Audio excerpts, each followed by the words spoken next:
Hello भाई। Welcome to my channel विधि दर्पण।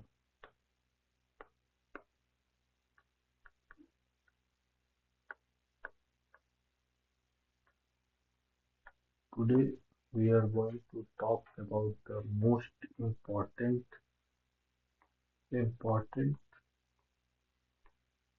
constitutional amendments in India. The most important amendments जो भी थे उसका आज हम लोग टॉपिक डिस्कस करेंगे। तो हम फर्स्ट यहाँ पर लेके चलेंगे जो हमारा फर्स्ट अमेंडमेंट था। कौन सा था, किसी को याद है? ईयर कुछ भी? 1951 था ये हमारा फर्स्ट अमेंडमेंट। और यहाँ पे हमारा बात करके आ गया था enables it it enables special provision for backward classes and restrict freedom of speech. ये अगर एक बोला जाए तो नेगेटिव है कि इसमें हमारा फ्रीडम ऑफ स्पीच को ही मना कर दिया जा रहा है। उसके बाद फिर हमारा दूसरा आ जाएगा यहाँ पे सेवेंथ अमेंडमेंट, दैट इज इन 1956। ये हमारा बहुत ही ज़रूरी है क्योंकि यहाँ पे हमें बताया गया था रिकॉग्नाइज्ड स्टेट्स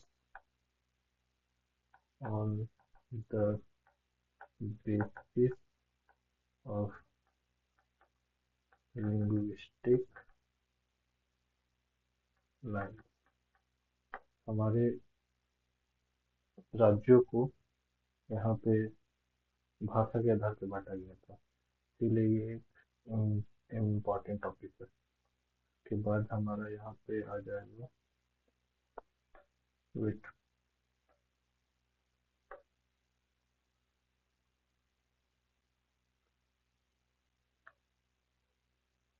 फिर यहाँ पे हमारा तीसरा आ जाएगा यहाँ पे तीसरा is the most important 10th amendment of constitution of India, that is it was in 1961। और यहाँ पे हमें बताया गया था इनकॉर्पोरेटेड दादर वो incorporated the Dadar and Nagar Haveli into India, क्योंकि इससे पहले 1779 से ये पुर्तगाल पुर्तगाल लोगों के कब्जे में था।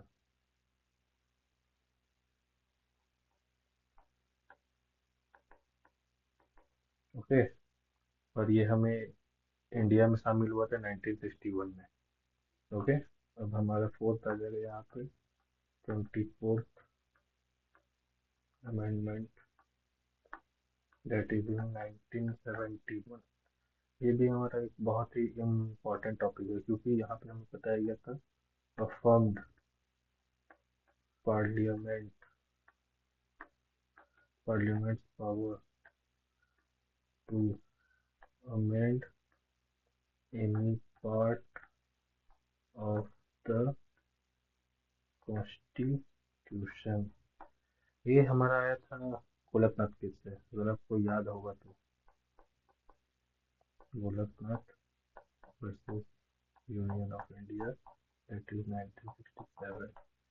यहाँ से फिर ये करते करते करते करते ये 1971 तक आया था। फिर 1971 में से इसका जजमेंट आया और इसी के साथ एक और है केस यहाँ पे, दैट इज पाँचवा नंबर आएगा जो भी है, 25th अमेंडमेंट।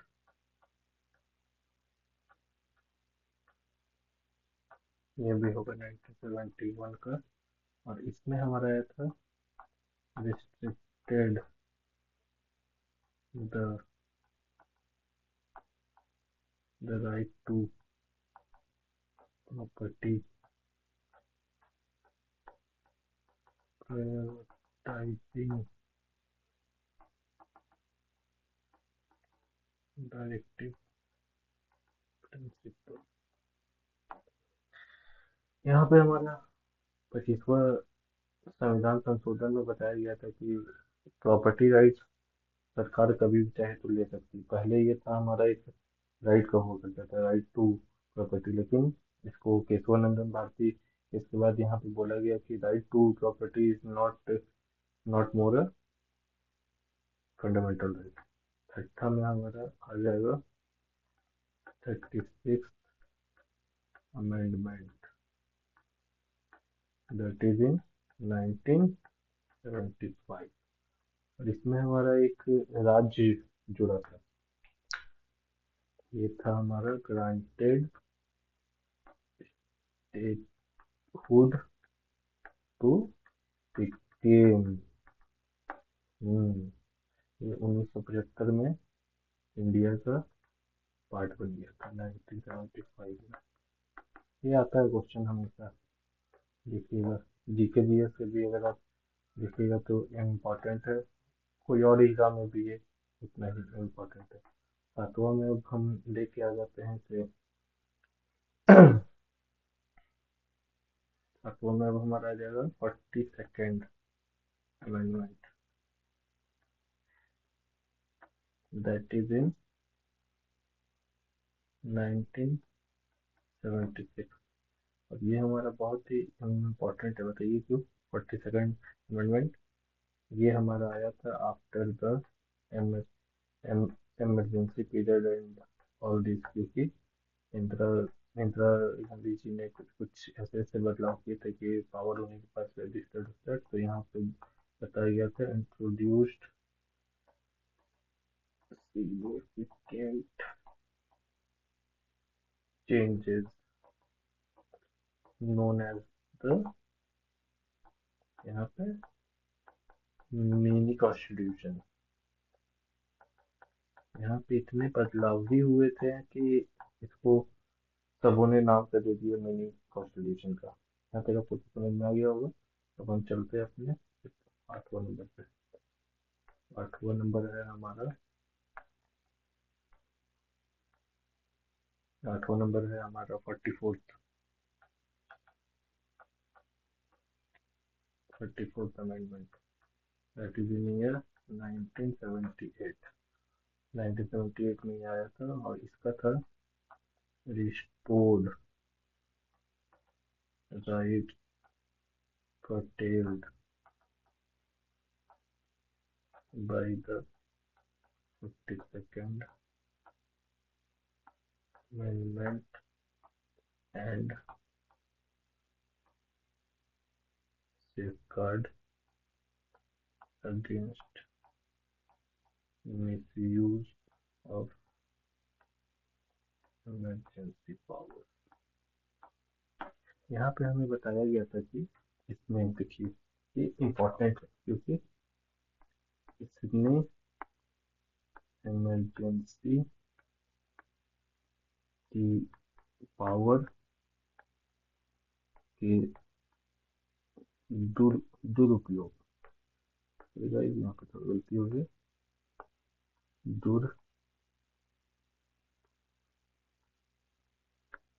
दुरुपयोग के खिलाफ सुरक्षा उपाय भी किए, के लिए बहुत ज़्यादा इम्पोर्टेंट है। अब हम आ जाते हैं अपने दूसरे पे। अब यहाँ पे आएगा हमारा 52nd amendment that is in year 1985। यहाँ पे हमारा आया था enacted the anti defection law।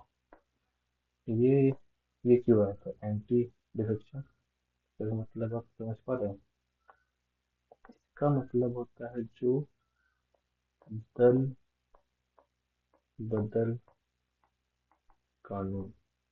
ये खास करके आया था जो सरकार में रहते हुए दल का बदल के दूसरा दूसरा जब जाके पार्टी को बना लेते थे, इसीलिए ये लाया गया था। और फिर इसमें ये भी था कि ये 10th शेड्यूल में ऐड किया गया।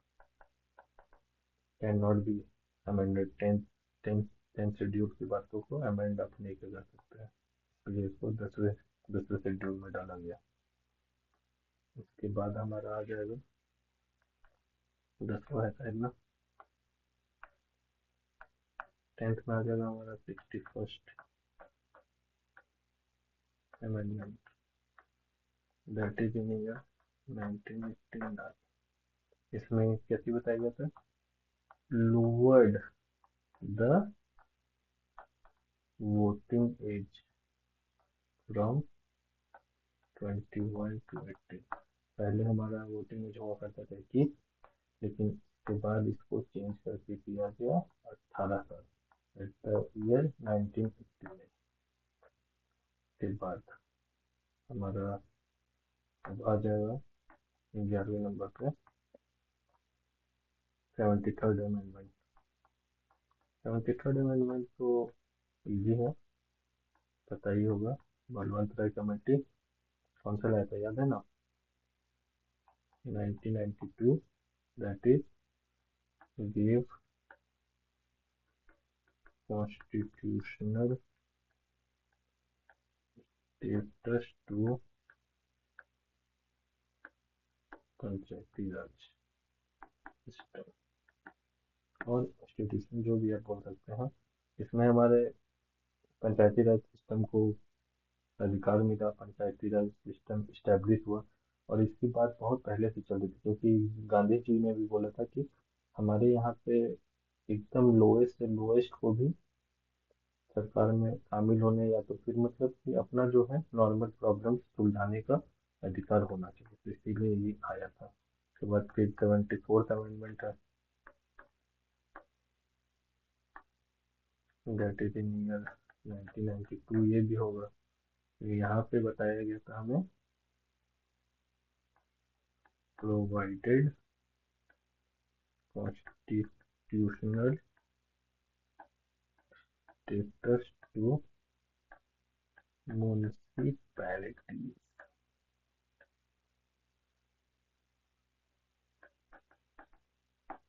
यहाँ पे हमारा म्युनिसिपैलिटीज मतलब शहरों में शासन की सबसे निचली इकाई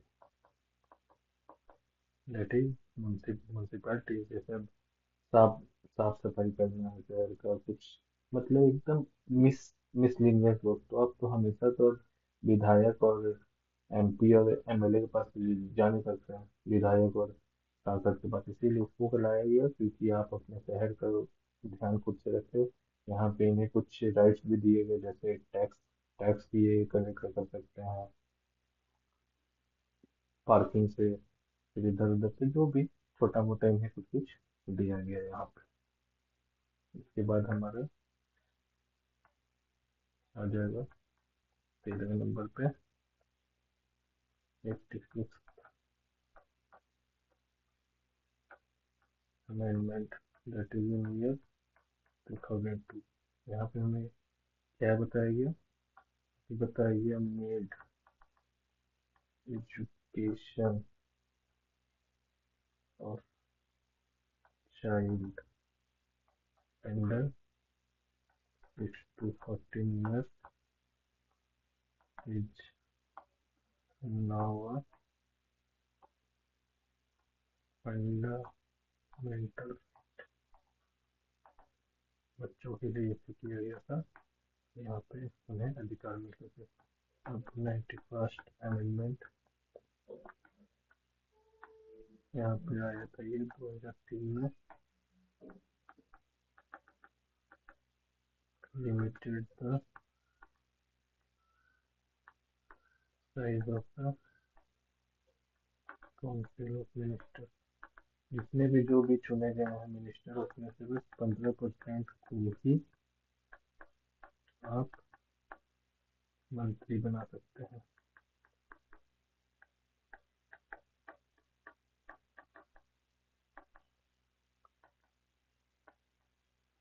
15 नंबर पे हमारा आ जाएगा 101st amendment, that is in year 2016 implemented the goods and service tax, that is GST। यहाँ पे हमारा GST आ गया था 2016 में। यहाँ पे 16 नंबर पे हम लेकर आ जाते हैं इसको third amendment, that is in year 2019 introduced 10% reservation for economically weaker section।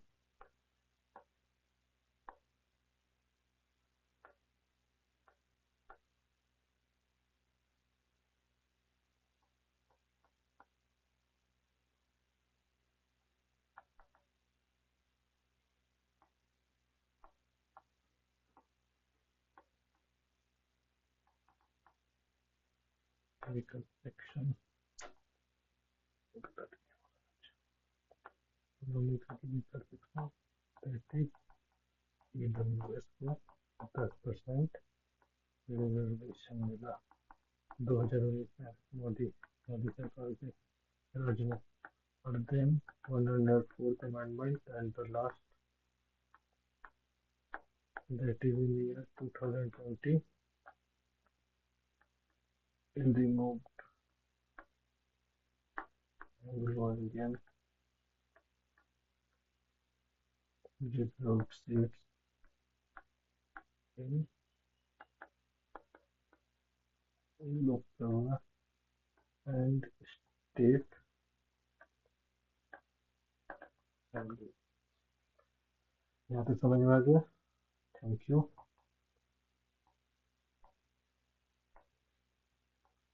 विधि दर्पण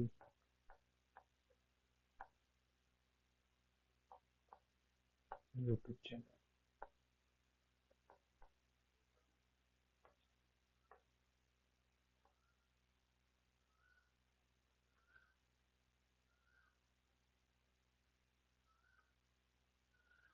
thank you guys, please like share and comment and subscribe to my channel.